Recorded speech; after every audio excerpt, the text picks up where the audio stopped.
they're on the grog every night, and they can drink crap loads more than me, and it's quite simply because their bodies become used to it. Right. And the only way to become good at stuff is to train for it.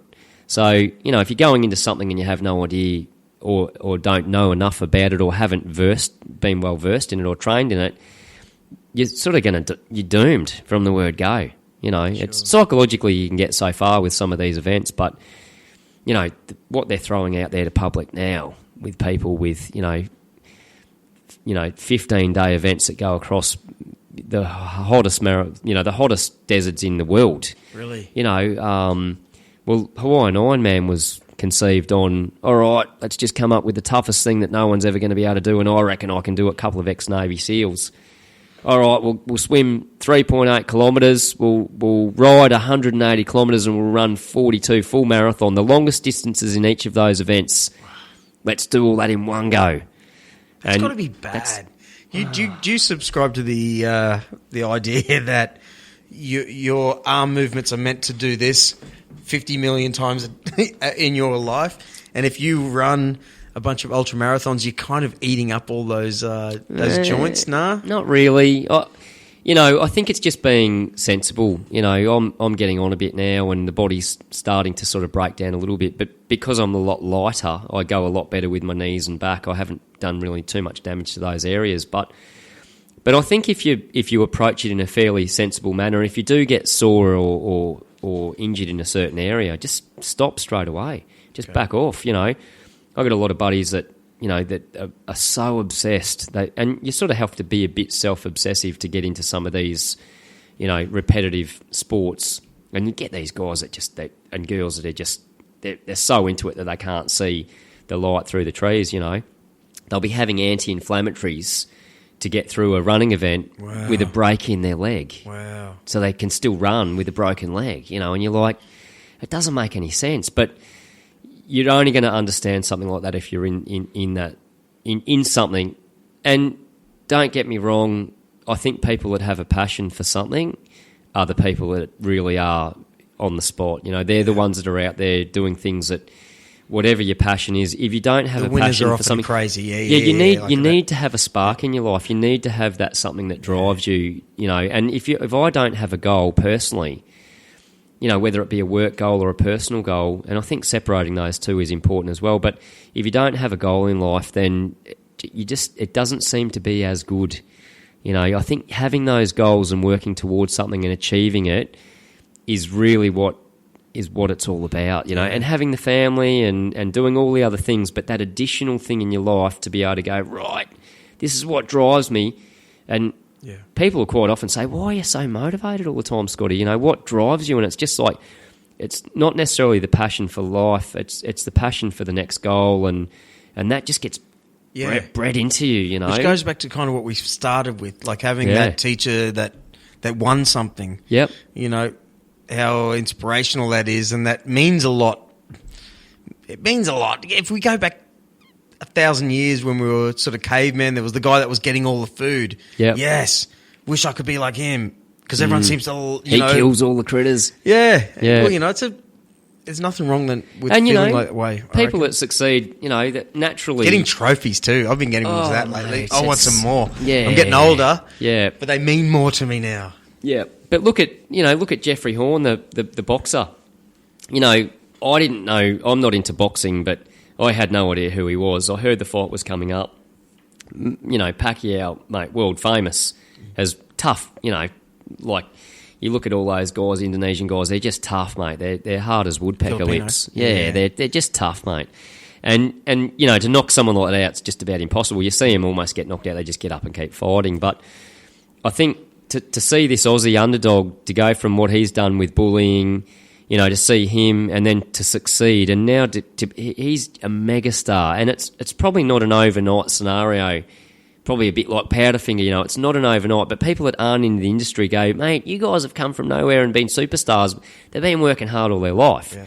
Don't get me wrong, but they just haven't been in the spotlight. But who wouldn't look up to something like that and go, wow, that's something to inspire to? We all don't need to be world champions, but to have those little wins in our life, you know, to go and commit to, all right, I'm going to go and do a boxing match in 6 months. You know, I want to go out and buy we've done camping trips. I did a bit of boxing years and years ago, and we've done camping trips where I'll pull out a set of boxing gloves and a couple of mates will just stand around and have a box with each other. Excellent. And it's, you go, oh, shit, what do we do? We just hit each other, mate. And okay, all right, fair enough. That's it's great, mate. It's good. You just get out in the middle of a paddock. And I'd love to smack some of my mates around. Oh, mate, and you're not trying to knock them out, but you're not going easy because as soon as someone starts hitting you back... Well, you've just had... It's different. 4 Jack Daniels cans for a start. Well, why not, mate? Relax a bit. Yeah. And then you look after concussion. Yeah. Do you really? That's the greatest thing. Yeah. I've been doing a lot lately. Got to do that, Well, yeah. I did 2 of those Fight Like a Pro fights. Right, so I got right into boxing for a good year there. Great fitness, but mate. now we're into fitness. Great on your toes fitness. How good do you feel after a good workout? Yeah, you're not knackered. It gets you going, I reckon. And boxing's a risky. There's a lot of heightened things that make you tired. Well, you just don't want to get hit either. Which makes you takes the breath out of you. When you're running, you can get into your rhythm. You get tired going up the hill. Yeah. Even you could be the fittest of all time and you get tired, but there's like a plateau. You can sort that out. But throw a few punches in the face. Oh, mate, it's going to wake you up real quick. Yeah, because your breath's all different. You're you're sucking in wrong ones and weird ones. But I've been getting into Brazilian Jiu-Jitsu lately. Oh, yeah, nice. Yeah, good. Which is a really, really good thing. It doesn't have the punches in the face and stuff. You're learning how to choke and bust arms and whatnot. Yeah. But the beauty of it is you get to roll around. Sort of what we were talking about before. Bit of man love. Which I know nothing about. Yeah. I didn't have a brother. You're just wrapped around some other bloke. Yeah, you're wrestling with another dude. It's unnatural. Takes you a couple of weeks to get over that. Now it's just like, it's a body. I feel like he's a body. Yeah. And it's just not even a thought. Just trying to solve those puzzles and stuff. It's a really, really good... well, that's a puzzle that thinks back. And I think that's where, the key is with, like any of the professions or any of those, specialised sort of areas. It's if you're dealing with someone, it's something that actually responds and thinks back, if they're awake. So you sort of got to... It's not only just a physical issue, it's now a mental, challenge. It's like a Rubik's Cube that goes, no, you're not going to do that. Like, I'm going to change back, So you're really sort of trying to think over the top. And that's where those guys with experience that have done those things, I'm sure that they know how to counteract those sorts of things. Yep. But I feel like if someone was to fall over in front of me with a heart issue, those little things that would have gone, even bloody mouth to mouth, if I was forced to, it's just through doing a bit of that, it's definitely taken a percentage of that weirdness out of my mind. It's like, okay, bang, here we go, another dude. I've been, anyway,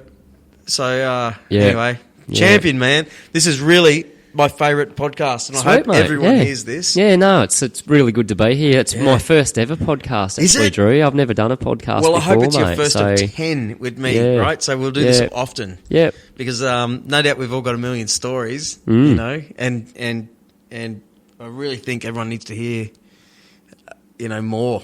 Yeah. So the problem for me is I'm dying for a wee now. We've had a couple of mate. Yeah. That's it. It's a good one. It's been an hour and 50. Yeah, nice. So let me finish it up. Where can we find your business? Yeah, well, the company is First Aid Accident and Emergency, and we're at www.firstaidae.com.au. We've also shortened that to FAAE.com.au, but we're in Varsity Lakes.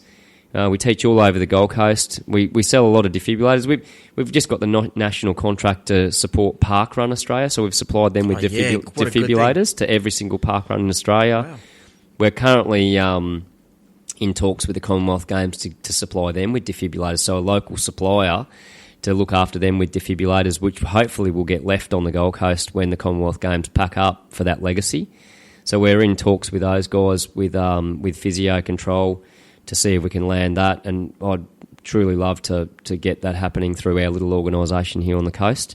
Right, and so if you've got a big business or something, it's important to get you out there. Yeah. Well, we have 7 other trainers. I'm obviously sought after a bit, but I've trained all the other trainers in the art of the way that I train specifically. So we do a lot of live scenarios, and we train anyone from Billabong through to the casino, Conrad, well, the Star, it's called the Star, to the Mayor, to schools, pretty much everyone and anyone, doctor surgeries, everybody. I tell you what, let me tell you a real crazy story. My old man's got a big shed business, right? Yep. So have you ever seen a thing that rolls a gutter, like machinery? Yeah, gutter rolling. Yeah, but yeah. a bunch of rollers with what 0.2 of a millimeter, no, like about 2 mil gap to turn steel into shapes. Yeah. Well, this dude lift up the safety. He was it was blocked. He was digging there with a screwdriver. Next minute, thing bang, and his hand went through the rollers. And you know, the old man's had the business for 25 years. Lots of these sort of things have happened. Mm. It was just like a silly mistake on his behalf. Yep. You know, no one in that business knew what to do, really. Yeah. You know, everything's been sorted out. He's busted his hand up in a really bad way. Yeah. But that's very important to at least have you and your guys visit some of these big factories and stuff, which is where I've come from, factory life, you know, because work a little cover. Bit. If someone retains this knowledge, on how to stop that guy from bleeding, or exactly what to do, because I imagine when you take your business to these things, you'll look around the machine and go, okay. We tailor it to exactly what they need. So we'll go in and have a bit of a look around their business, and we'll tailor the scenarios to exactly what they do in the industry, and give them the broader picture, but also show them what injuries could happen within that workplace. So that's the best thing about having us out. We run public courses. We run 5 courses a week. We've teamed up with Gold Coast City Council, and we run free CPR awareness programs as well, and mums and bubs courses that are all through Active and Healthy on the Gold Coast. So they're virtually nothing, and you can just rock up to those. You know, they're on a Sunday or a Friday, but that's all on our website as well.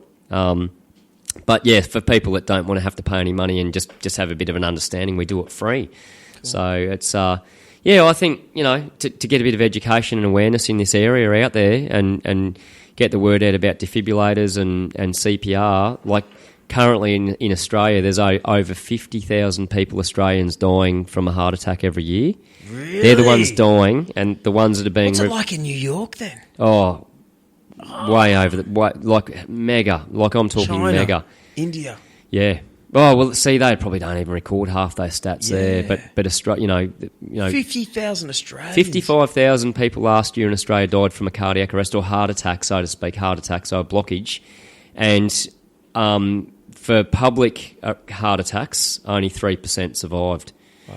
So the 3% is sort of indicative of that 55,000. You know, so there's probably hundreds of thousands of people that have a heart issue every year in Australia. Majority of them are over 65 or 70, but we had a 45-year-old guy that had a heart attack in our first aid course. The mayor's wife, you know, she'd be lucky to be 50. I think you know. So at the end of the day, it happens. It does happen, and it's a common thing. And you got one at home? To be prepared. Yeah, I got a defib in the truck out the front Excellent. here, mate. So don't you worry about that. It's ready to go. Good. Yeah, I'll be ringing you. Yep. Yeah. No, don't ring me. Ring an I'll be ambulance, ringing mate. Ring an ambulance. Ring an ambulance. And bring Scott. Yeah. Oh, well, you know. So you're on, all the ones, Instagram, Facebook. I know you're on there. Yeah, Facebook, we've got First Aid A&E or Accident Emergency on Facebook. I don't have Instagram. Actually, I do have Instagram. You do? I've tagged got you into Instagram. Something. Yeah, I've got you Instagram. You gave me the best first aid kit ever. Yeah, Scott Whimpey on Facebook. A lot of it is linked to that as well. And just the First Aid AE website, you know, that comes up quite good for first aid training or first aid supplies on the Gold Coast. So for Google. So all right. Yeah, check us out in Varsity Lakes, and I'll come out and have a bit of a chat with you and get you sorted on the right track, you and the team. Champion, mate. Yeah. Oh, well, thanks for coming in. This podcast was brought to you by Koala Karma, the chill out drink. Sit back, relax, and get the Emergency Plus app for a start. You know, follow nice. Scott Whimpey and First Aid, Accident and Emergency. Yeah. Champion, man. I've learned so much today. Nice, mate. Yeah, Great sincerely. I'm going to listen to this again. All right, over and out.